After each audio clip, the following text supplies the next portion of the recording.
overhead press, bench press, chins, and triceps. Got French press for the triceps, which I actually haven't done much of in my entire life, so I'm excited to get to the French press. But yeah, let's get started at 6 in the morning. I only got like 50 minutes to get this done. I still don't have my iPad, so I brought my laptop out to find some questions in there.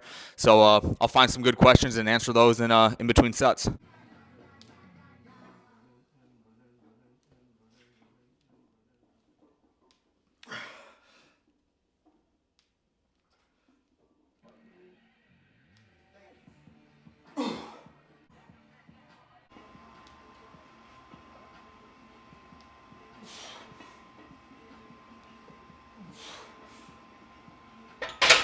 If I had to remove one of the 3 Olympic lifts of an athlete's program, which would it be? Or do you think they all offer something uniquely valuable? If I were to remove one of them, that's a really good question. Thinking about the ones that I introduce first, I always introduce snatch first. Depending on the type of clients I'm working with, sometimes I introduce jerk first or before clean, sometimes clean before jerk. I think if I was going to remove one, I probably would remove the jerk, and that's just because I think that puts a lot of stress on the wrists, and it's really uncomfortable for people. And recovering the bar from overhead back down to your front rack is like really tricky, and you can't really, if you're not like really good at the lifts, it can be hard to do sets of more than 1 rep on the jerk. So if I'm just working with like regular team sport athletes, that would probably be the one that I would get rid of, I guess. I'd have to think about that a lot more, though. See, I like the clean because that's the heaviest of the 3 lifts, so I like the clean for that reason. I like the snatch because of the range of motion demands on that, but I guess the clean and the snatch both have the same lower body mechanics. A jerk is different because it's a dip, a drive, and a drop, or I guess, I don't know. I think I would go with the jerk. If I was going to remove one, I'd probably go with the jerk.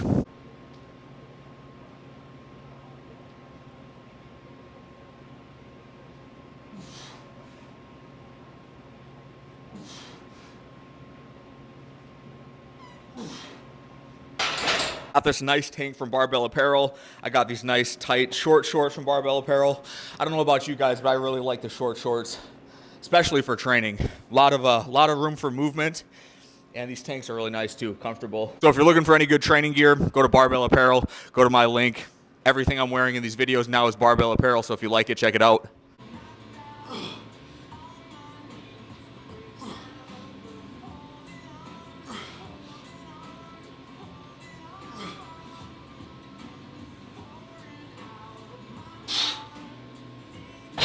Have I heard about Easy Strength from Dan John? If so, what are your thoughts? Yeah, I ran Easy Strength. I've read the book. Dan John's great. I think Easy Strength is great. Read the book, run his program. For anyone who doesn't know, the concept behind Easy Strength is it's basically a minimum effective dose concept. I think in his book he says you just hit 1 set per day of and I'm trying to remember, is it 4 exercises a day but 1 set? And it's called Easy Strength because it's supposed to come easy, where you just it's the stimulate, don't annihilate, essentially, concept, where you go heavy enough just to kind of stimulate the body to produce some sort of adaptation, but you never go beyond what you need to. Yeah, so it's like one day you'll back squat and bench press. Both you just do 1 set of 8 or 1 set of 5. Someone correct me if I'm wrong in the comments, but I think it's back squat 1 set of 5 at an RPE of 6 to 7, so it's just heavy enough to produce some sort of adaptation, and then you're done with that exercise. Then you move on to the next exercise. Say it's bench press, same thing, 1 set of 5 or 1 set of 8 at an RPE 7, where it's just enough to produce some sort of adaptation, and then you're done for the day. And you train it at a high frequency. So yeah, I have read the book by Dan John, Easy Strength. I have run the program for a bit. I think it works really well for a lot of people.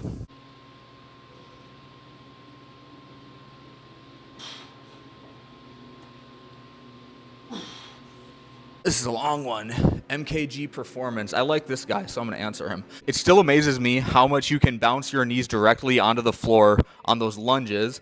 I wonder if Wolff's Law also applies to impact on the patella and the patellar tendon with impacts like that. Would the patella become thicker and denser if you repeatedly bang it onto the floor and progress load over time gradually? Yeah, I think that's just what Wolff's Law states, isn't it? Bone becomes adapted to the stress placed on it. So I don't think I really bang my knee. I don't think I really bang my knee that hard on the lunges. Maybe I do. But yeah, I think if you're gradually exposing bone to an impact over time, yeah, the bone is going to become adapted and more resilient to that impact. So yeah.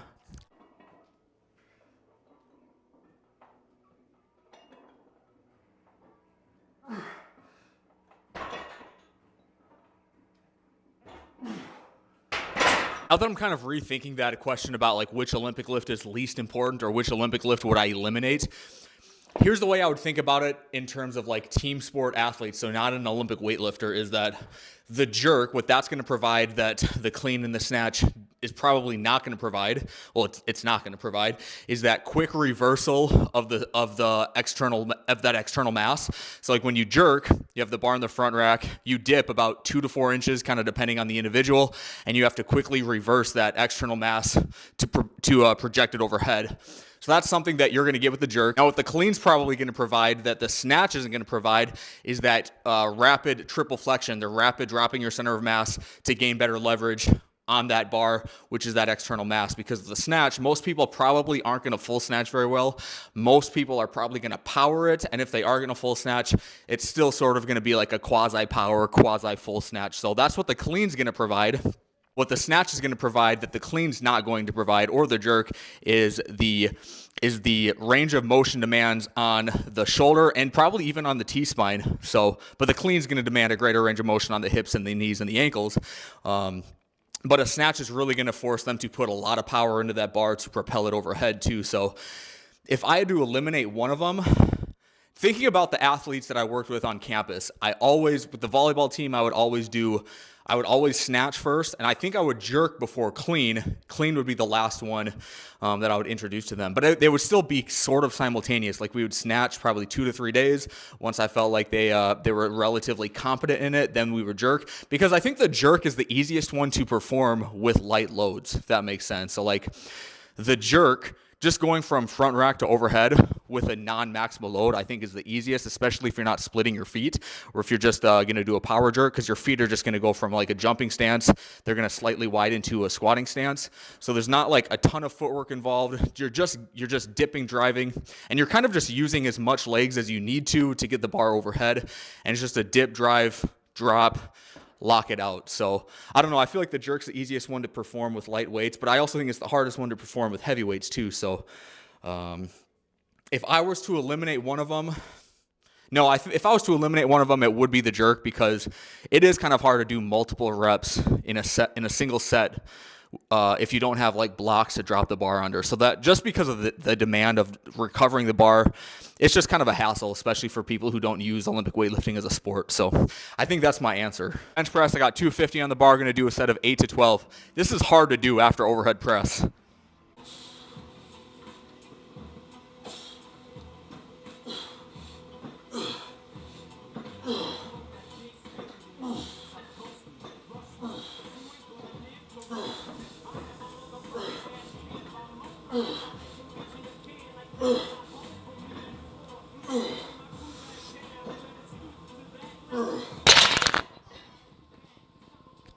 Probably a good weight for me right there, because I got another set of the same thing. So, is Alec Blenis legit, and where does he make mistakes? Make a video about that and help us see the truth about the technique thing more clearly.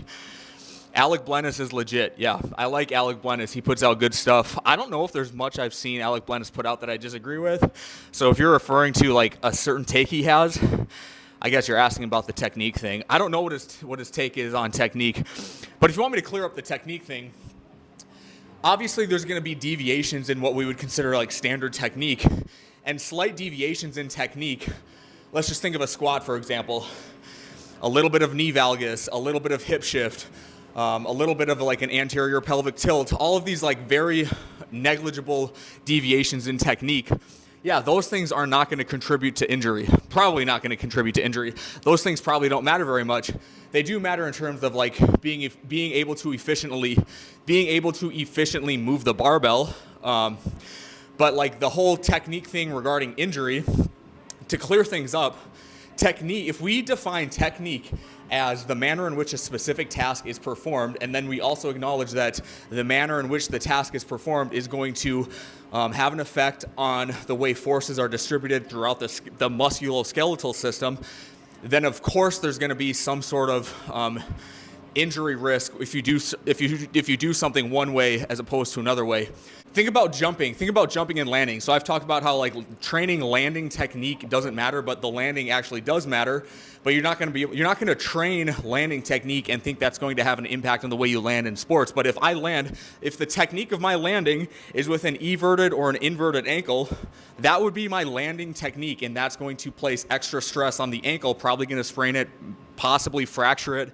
So like that is technique. So like in a weight room context, if I bench press and my technique is really fucked up, I really flare out the elbows, that's going to place a different stress on the shoulder joint than if I tuck my elbows a little bit more. So like, sure, there's deviations in standard technique, there's deviations in technique, and minor deviations don't matter. Minor deviations are not going to have any sort of impact on injury risk, but to say that technique has absolutely no bearing on injury is ridiculous, because again, you can't reliably study that. You can't intentionally put people in what we would consider compromised positions and see how that affects certain tissue and certain structures compared to other non-compromised positions with an equal load on it. Probably not being very articulate about it. I'd have to think about it more and maybe make it its own video and like write down some thoughts, but it's pretty straightforward. That's essentially it.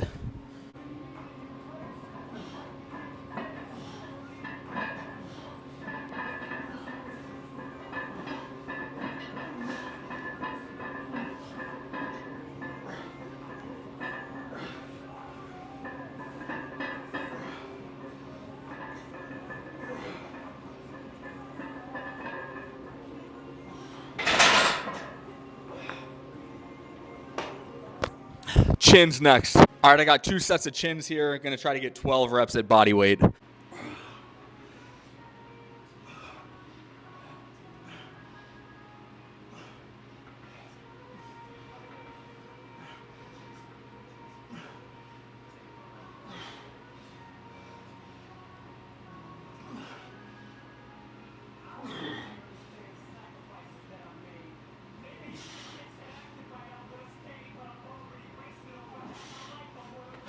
I should be able to repeat that again. Very interested to hear if you think it would be worth learning to split jerk on both sides. Seems it could allow you to train the fast unilateral eccentric on both legs equally. Separately, would you make a tutorial on a bazooka clean? Yeah, I've talked about this on Instagram before. I think it's worth training the split jerk on both sides. Here's the thing. I just don't see a good argument against it.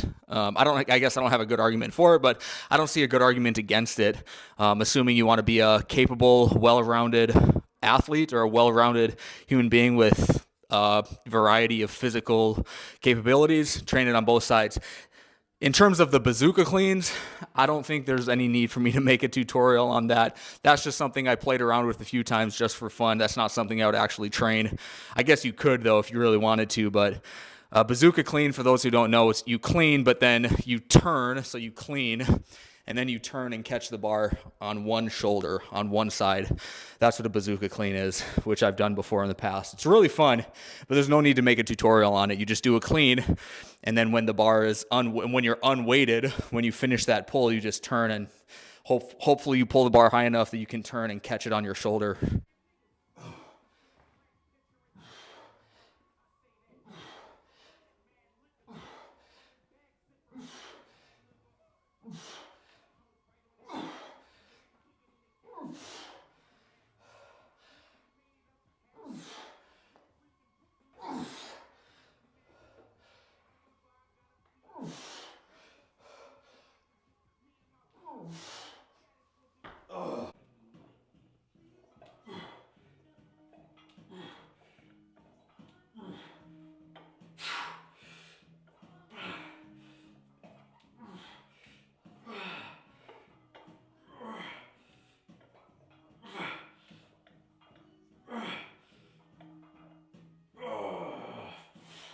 Why only partial range military press? You have a strong clean and jerk, so I know it's obviously intentional, but what's your intention with it? I had surgery on my elbow over a year ago in November 2023 because I fractured my humerus right where the elbow joint is, so like the distal end of my humerus. I fractured that snatching almost, what would that be, in March of 2023, so almost 2 years ago now. But I didn't know I had a fracture in there, so I just had like this clicking. So I had bone fragments like floating around. It was an avulsion fracture, so I had bone fragments floating around in my elbow.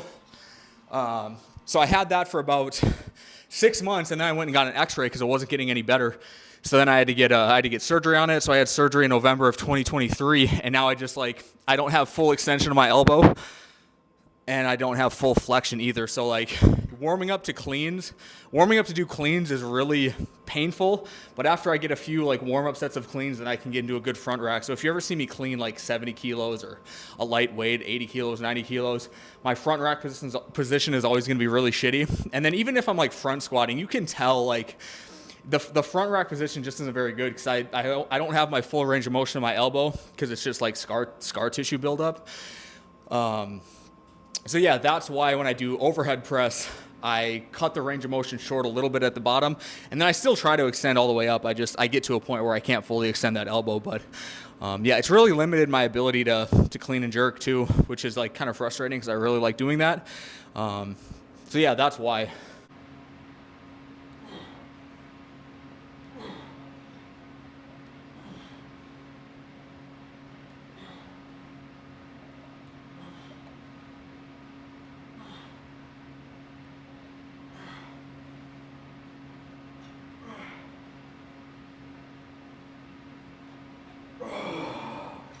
That's all I got today, guys. Thanks for watching.